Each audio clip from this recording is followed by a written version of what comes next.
On today's episode, we're having a Spirit Mom Life discussion with Janine DeTillio Cammarata and her son Nick in spirit. Janine's work is about fostering curiosity and connection through journaling, dream guidance, and Reiki.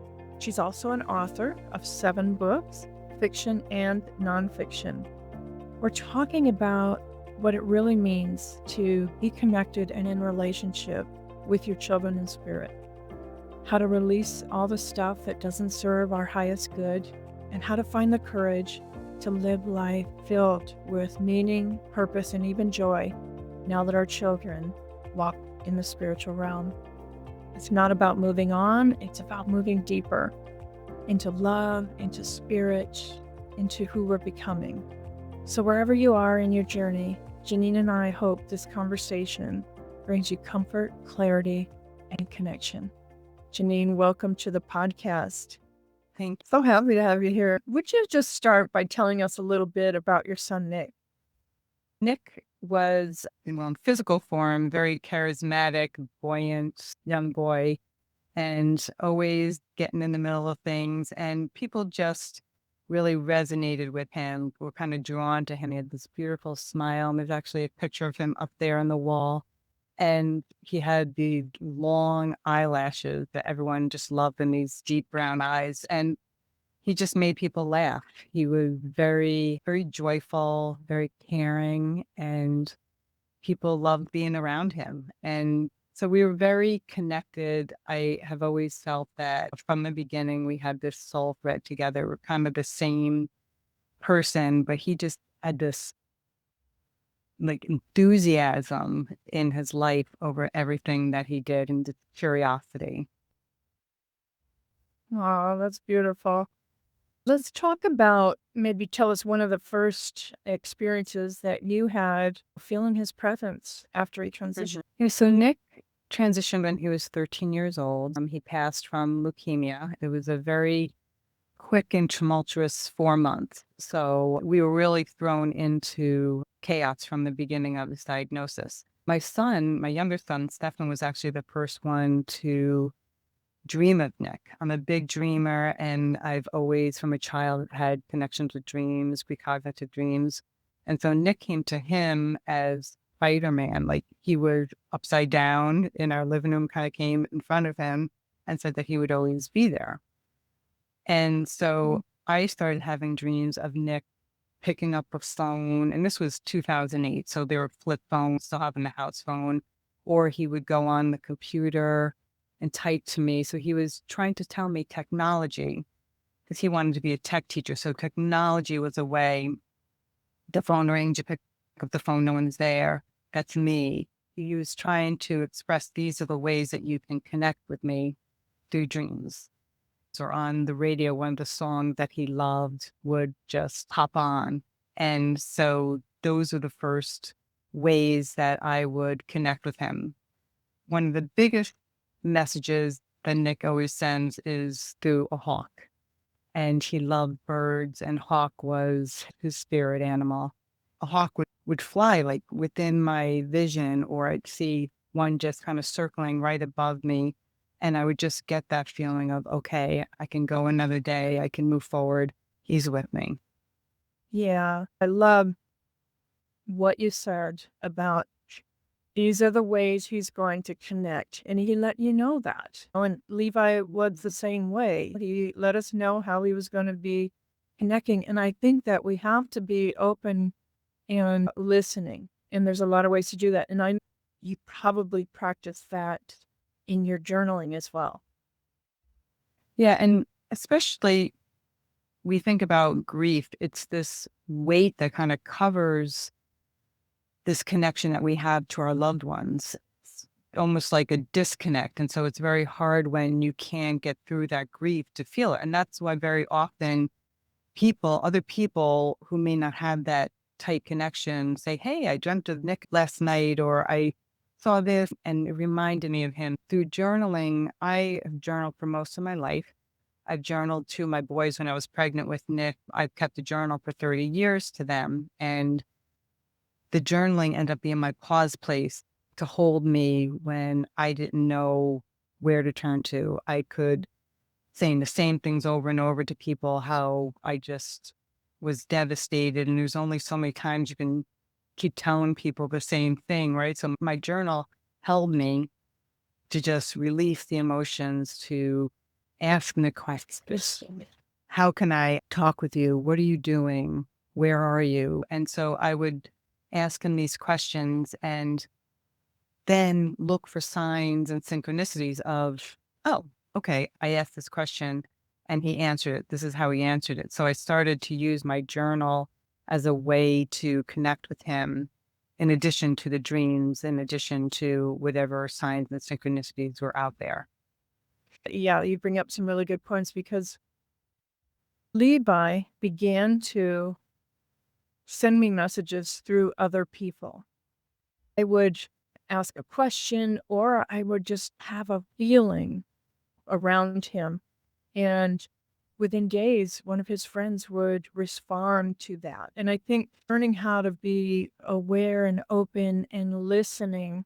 And because if we're not really sure that it's real, then it makes it hard to get to the point where you know it is because you have all Right. these blocks. And I think journaling can be a way to help with that.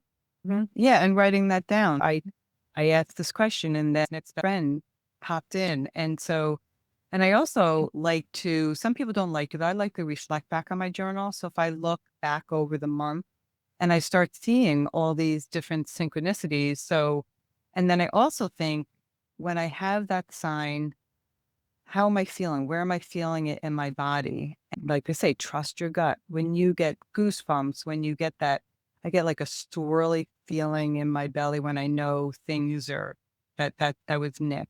So you start to recognize what that somatic feeling is when you get those messages. And so that's another way to learn to trust yourself. And by using the journal and then start tracking it. Okay, this person told me this. A friend of mine who her son was Nick's best friend, grew up with him. We were very close. Nick is a prankster sometimes. He will mess with her windows of her car and she'll know that they'll be closed. And when it's around like one of his dating or something's going on with her son, he'll lower the windows and she'll always text me, he's messing with me again. And I love when people call me and say, my son connected. We want to hear that. Encouraging people, please let me know if you dream of my son. I was very open from the beginning and invited people to let me know. I was too. And that's one of the biggest reasons that I have so many messages. And it's not always the same with friends. And it can be a year, 2 year, 8 years, 9 years, 12 years. I just got another one recently.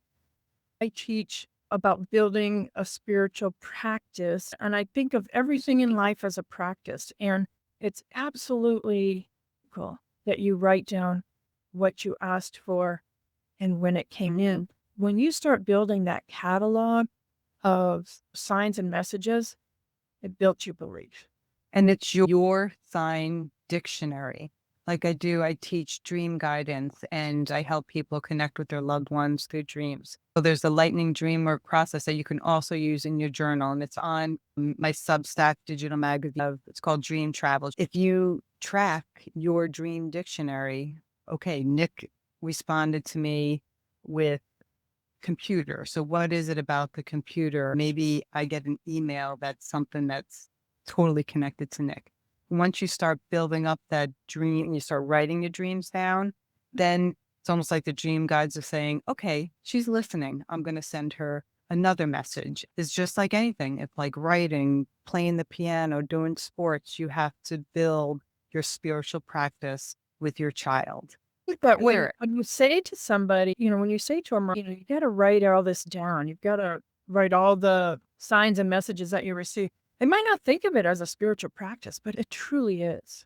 It truly. Yeah. And I know it can be, I journal all the time. The journaling saved me, but it's also my business. It's my offering to people. But I say, even if you write down one word, this is how I'm feeling, even if you scribble in your journal in anger or just do doodles, just hold your journal and just say, I need to, I can't even write. I just need something to hold on to. That's a journal practice. That's a spiritual practice. It's you connecting and becoming self-aware. And that also works.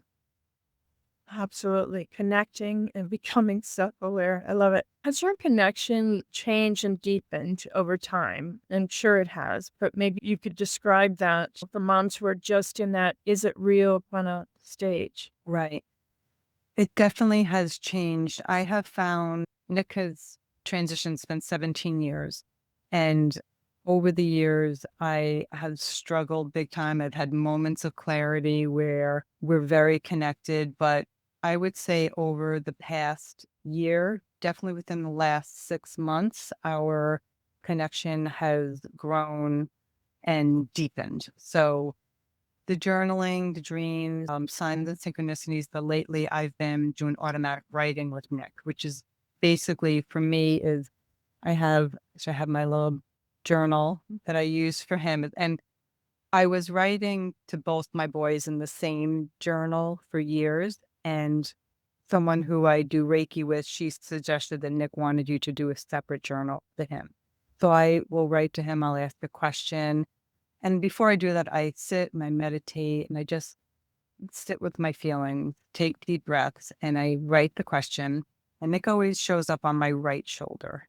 And so I put my hand here and then I feel the connection. And then I just write. And it's so interesting because then we're like saying, well, is it me writing or is it Nick? And you can just notice the nuance and the change. And then it's like I'm coming out of a trance or something. And I thank him. And then I read it through because a lot of times it's very messy and I make sure I can rewrite and understand what I wrote. So that we are collaborating and co-creating now. Oh my gosh. One of my questions was going to be, how are you co-creating with Nick? Yes. That's what's happening with, me and Levi. And that's, Yes. talk about Yes.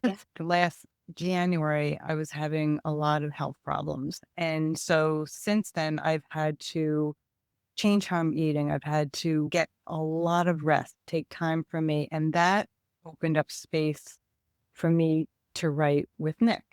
And we can talk about that, how caring for ourselves is so important too. But I had been wanting to write my memoir with Nick about Nick for years. And I have a large part of it done, but I would break down. I couldn't write about it.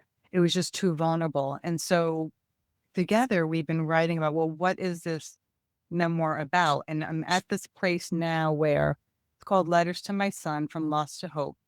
And it's on my Pathways of Connection on my digital magazine.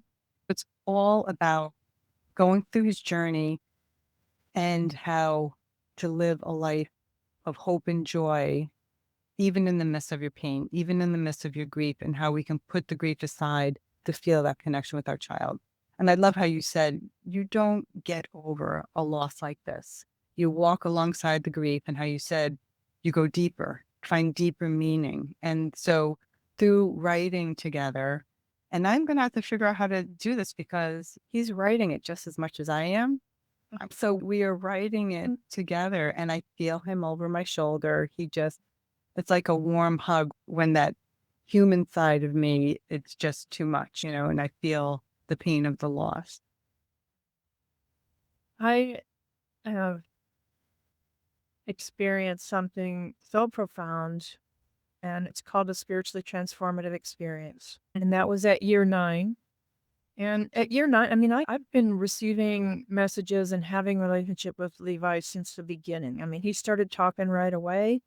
He's got a loud voice. He had a loud voice here in this world. But even at year 9, I was living in Australia.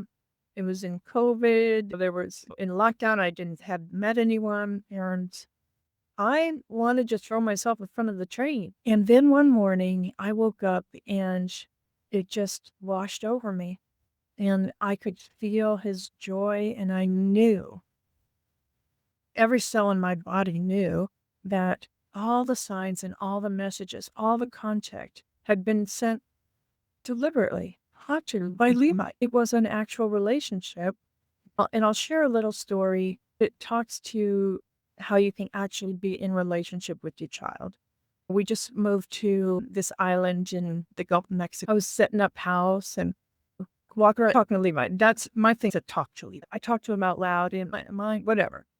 But I remember bending down to throw something away and blurted out, "Hey, you need to find a way to say hello." It had been a while. The next day, now this is 13 years after Levi transitioned. I haven't lived in the town we lived in for 8 years or so.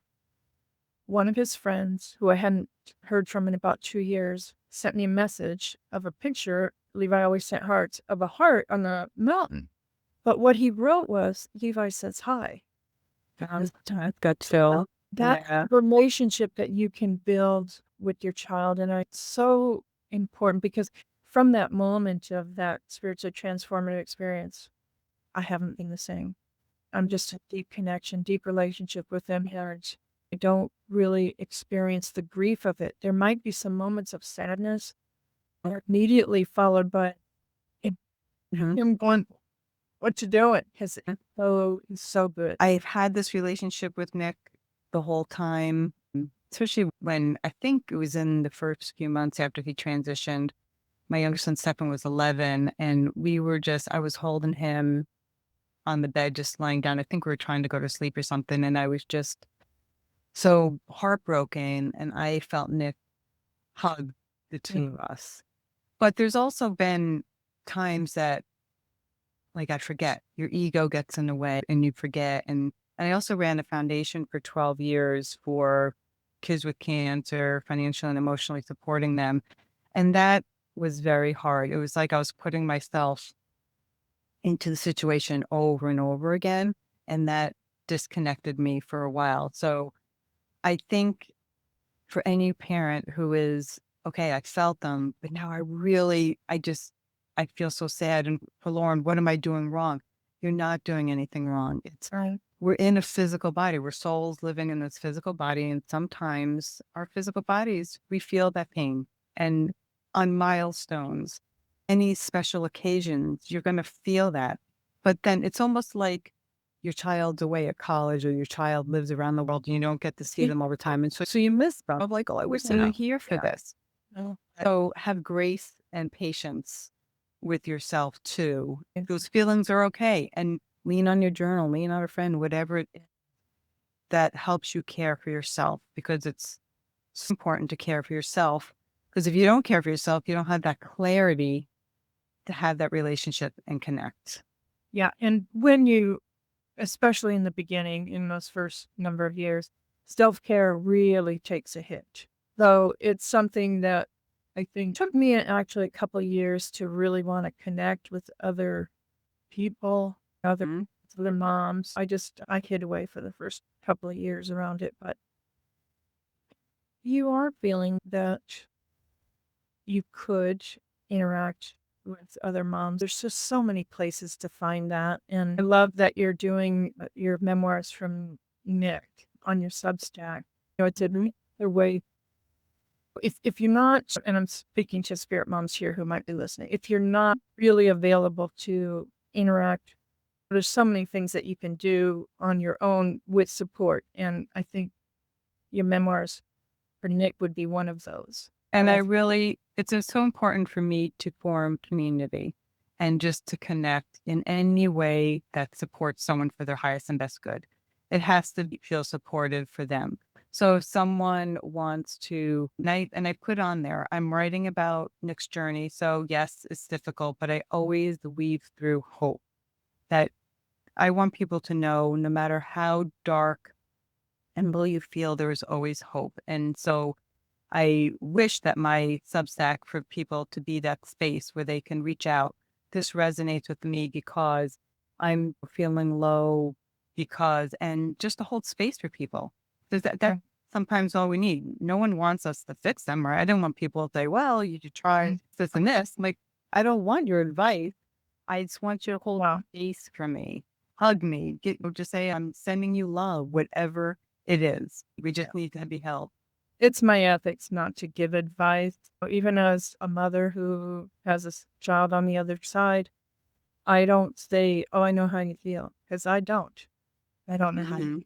I know the depths of the devastation of those kinds of things, but we all have our own journey through this. And I think that The three foundations that I work with are connecting with our children in spirit, releasing anything, everything that doesn't serve the highest good, and to create the life that you want now.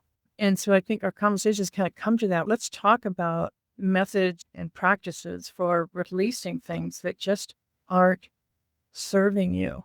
Yeah, I think one of the biggest things that I've done, I'm a Reiki master, so I do energy healing. Reiki is the Japanese form of energy healing. And we have these layers of energy. And so one of the most important things I did for myself, I think helped clarify, was receiving Reiki. And when I first went for someone who actually taught me my Reiki attunement, I had barbed wire and negative cords connected to my experiences. And so doing energy healing is a part of self-care. It's energy hygiene. So it helps to get rid of those layers of whether it's, I don't know, for me, a lot of with Nick's journey, I felt guilt and I felt like I should have been able to save my son. I should have felt like I should have been able to protect him. So I was very hard on myself and did not forgive myself for a very long time. So that sticks to you like these layers. And again, if you have these soul threads that connect you to your loved ones, if it all tangled up, you cannot connect with them. So energy healing is, I feel, very important for anyone on a grief journey. And then again, journaling, becoming self-aware, how you're feeling, using that as a tool to just help just get rid of the toxins. And even if some people, if you want to talk on your phone, if you want to type on your computer, I like writing physically in a journal because it calms you, it soothes you. And the other thing too is if with any kind of dream work, building that connection with your dreams helps you to connect with your loved one, but also shows you how to live in your ordinary life. Those conscious, trying to balance your life between the dream world and your ordinary life. When you do that, then you're on a more even keel. So it's what can you, those are things that have helped me to care for myself. And one of the biggest things, especially that a mom who has a child who has had a diagnosis, who passed from a diagnosis, I remember I was starting to have physical illnesses of just because I was pining for Nick. I was not moving forward. And I was lucky enough to be able to go to a monthly dream session with Robert Moss, mossdreams.com. He's my teacher, my mentor who has taught me about dreaming. He asked me if I was carrying anything of Nick's. And I said, yeah, I just put his port card. So when he got his port in for his chemo, I put it in my wallet. So I always remember what my son went through. And he was like, oh my gosh. He's like, let's get that the card out. And we buried it outside. I was connecting to the negative aspects of Nick's illness instead of connecting to the joy of Nick. One of the things to help you, if you're feeling stuck, what are you holding on to that represents the physical negativity of how your child passed? And release that, bury it, burn it with intention to open a pathway to your child and have a new relationship with them. Oh, yeah, that's beautiful. I want to ask too, relationships change after you lose a child, the relationships that we are still involved in. Have you had relationships that needed to end after Nick transitioned? Definitely changed. There were some that if someone didn't, however, it depended on how they were for us during Nick's illness. And I would say that some relationships definitely went bad and not understanding or not feeling supported or saying, I don't mind telling someone what you said hurts and this is why. And perhaps because people don't know what to say to someone who's grieving, but we definitely want people who just couldn't understand, couldn't sit with us for the duration, right? But I also had people who stayed with us, would walk with me, sit with me, and not not expect anything. And yeah, so I don't have a lot of, I don't know, patience for people who don't lift me up. I don't have room in my life. It's being very, again, self-aware and soulful. It, I want to be surrounded by people who lift me up, who care for us, who reciprocate as in this loving way. It's so important because, again, it's raising your vibration, it's keeping your energy high so you can stay in relationship with your spirit child. Right. Yeah. And I How think, about you?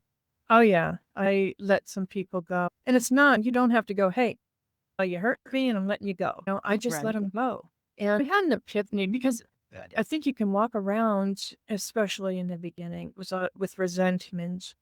People want to complain about piddly stuff. And I finally one day, in all that with people in relationships or whatever they were doing, I had the epiphany that, you know what? This isn't theirs to carry. It's mine, my journey. And so I was able to just let it go. And people who were not supportive, that in a way that was kind of hurtful, I just let them drift away. They're willing to go. Right, right. And some people come into your life for a reason and a time, and then they're gone. And I think not, like you're saying, not holding on to that negative energy. Well, they weren't there for me. Maybe they couldn't be. Maybe this is something that they needed to learn in their life and move forward. And I guess we can only, like you said, we can only look at how we react and be responsible for how we react. Absolutely. And you said it, they don't know how to react. They don't. So that's just the way it is. Let's talk about creating, because for me, once I was truly connected to Levi, especially after the STE that I had, I was in on living again. So, let's talk about how you create what you want now, what you want your life to look like now. For me, I'm very much, I sound like a broken record, but I journal my intention. I have a pretty sacred journal practice. And so every morning, I'm in my library right now. This is my sacred place where I get up in the morning. I'll write my dreams down and I write how am I feeling, doing a check in and what my intention for the day and how do I want to show up and what I'm excited about. So I really look to what do I want to create in my day. And so that's how I start my day and just whatever I can do to raise my vibration, what I wish to bring into the world. And I'll check in with Nick and see what's going on. And then also every morning, my other son, he'll call me on his way to work. So I have this beautiful, energizing way of starting my day. And throughout the day, I check in and how is my day going? How am I feeling? How's my body feeling? How's my energy? So I do a lot of checking in and helps me to just sit with what am I trying to create? Because as I have my own business, I work from home, you can easily get distracted. I live in New York and right now we have a beautiful summer, so it's very short. So I just want to be outside and so what I'm creating now is based on just really looking inside me and what is my soul's purpose here. And my purpose really is, like I said, foster connection through journaling, dream guidance, Reiki, and storytelling. So how do I do that each day? So for me, it's just checking in and making sure that I'm aligned with what my soul's purpose is.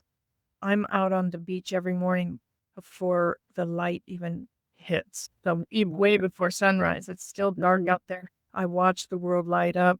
I walk barefoot on the sand. And that's when I do some spiritual practice and connection. And I think it's just important. It doesn't really matter what you choose. First, you're drawn to whatever you connect with. Having something that you do regularly, it's good for my self-care. It's good for connecting with Levi. It's good for connecting with my higher spirit. It's good for just being self-aware. So I think choosing some kind of practice that you do every day. Those lines are critical to what you're going to create now. Yeah, and I love with you walking on the beach with the grounding, how you're grounding your energy as well. And I have Hoshi chimes in my library that I'll play in the morning, and they're just beautiful sound healing.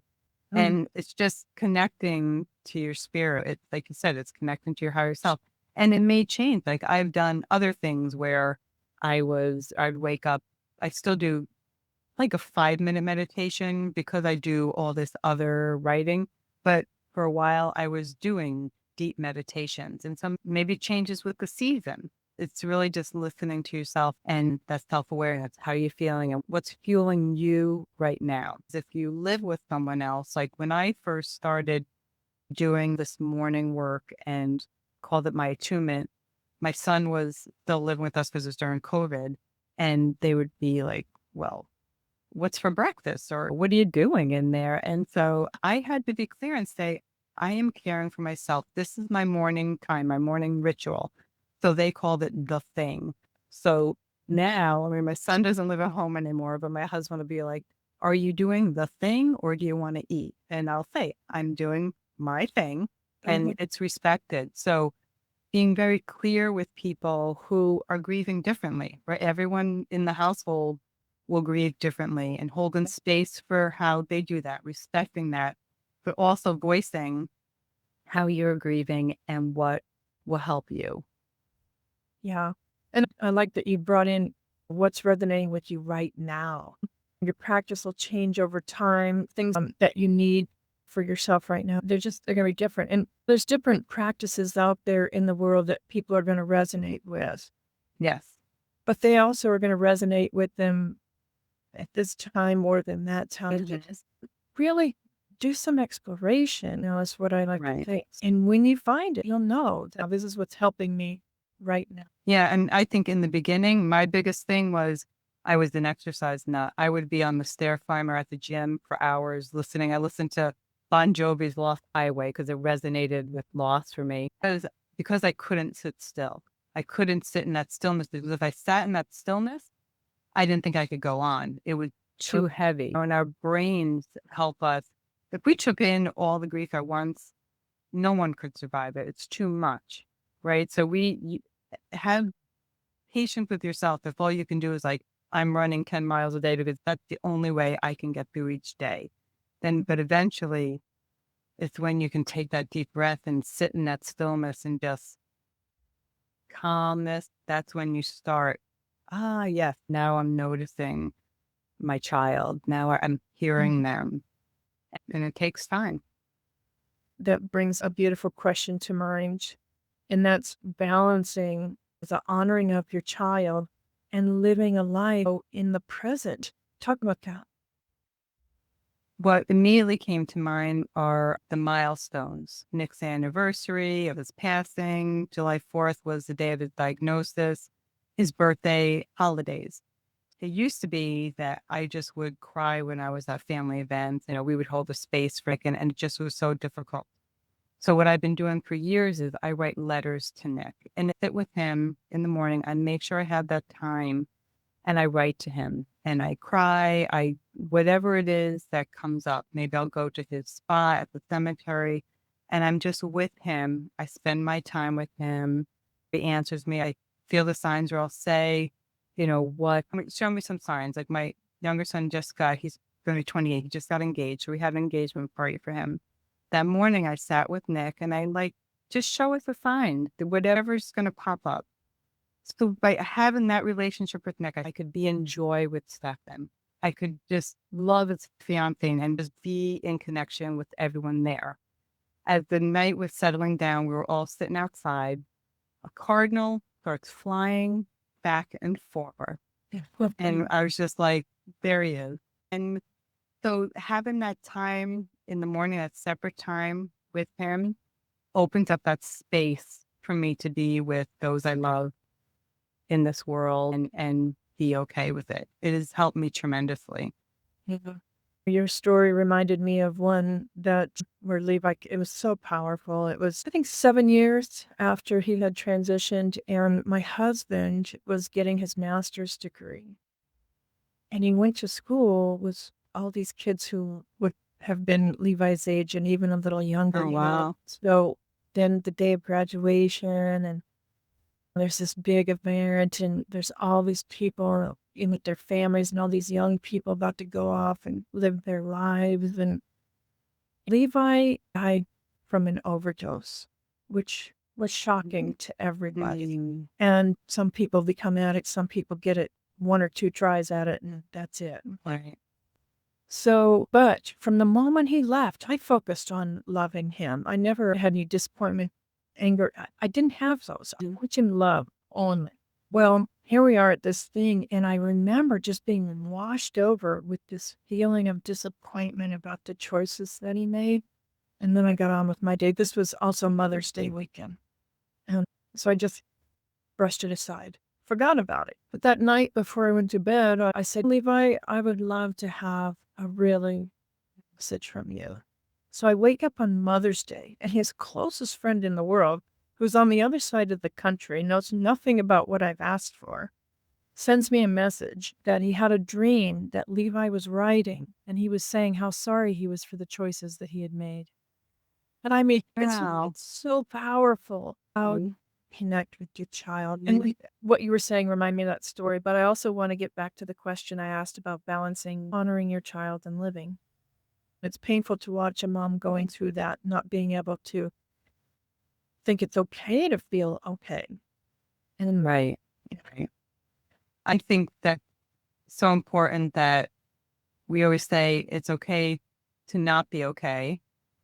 And it's okay to be okay. It's okay to smile and feel joy and connect with a friend and laugh. It's almost like I remember I would start laughing and I'd be like, oh my God, how can I be laughing when my child is gone? Again, having grace with yourself and just giving yourself a hug and saying, this is what you're meant to do. This is what your child would want you to do. And everyone says, you have no idea. I know what my child would want.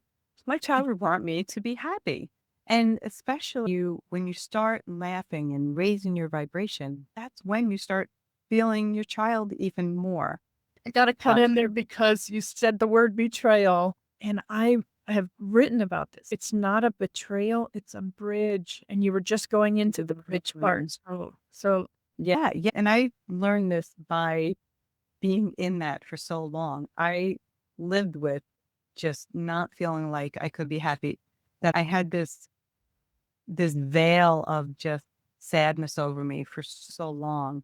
And now that I had like it's released, it has been like I feel like I've been uncovered and the brightness of my soul is finally coming through, like, and not exactly who I was, because the death of a no, child yeah. irrevocably changes you.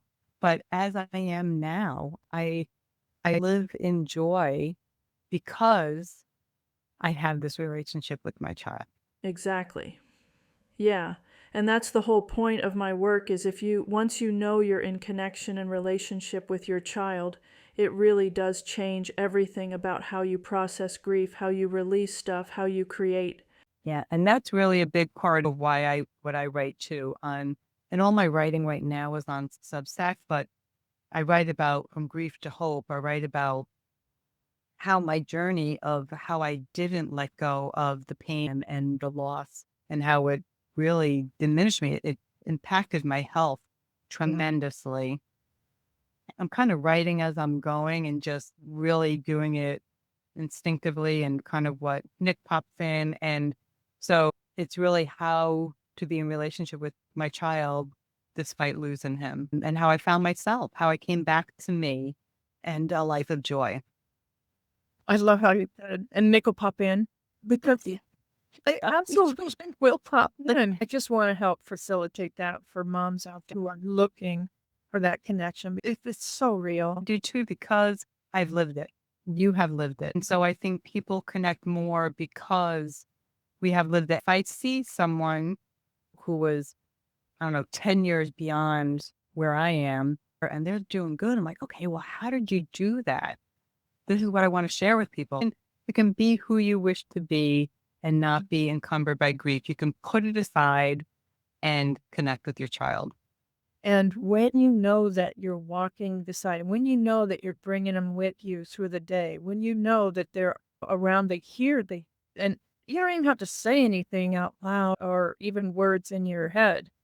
They know your emotion. So that connection truly will change everything about what you do from this point forward. We're all energy, right? We We're are. all energy. So, and connecting your dreams, when you dream of your child, sometimes maybe it's a memory, but it's also a visitation. Yeah. And that I get so excited when he visits. Absolutely. What else would you say to a mom who's trying to get that connection going? I would say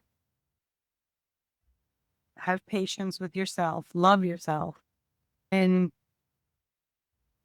I guess, try and be able to do what you can to sit in stillness or walk in nature or whatever raises your vibration, lifts you up. That's what will help continue that connection. And find what has helped for me may not work for someone else, but the dreams, energy healing, journaling are really some of the huge tools that have helped me to connect. Yeah. Always happy to connect with someone if they want to know more. I really believe in immersion at this point in Mhm. yourself in everything spiritual and find the things that really do resonate with you. Is there something that you wanted to offer our listeners today? Yes. So if you're interested in connecting with me on Substack, I have, and you said you'll put in the show notes the link to my Substack page, and it's also on my website. But I have my memoir, From Lost to Hope.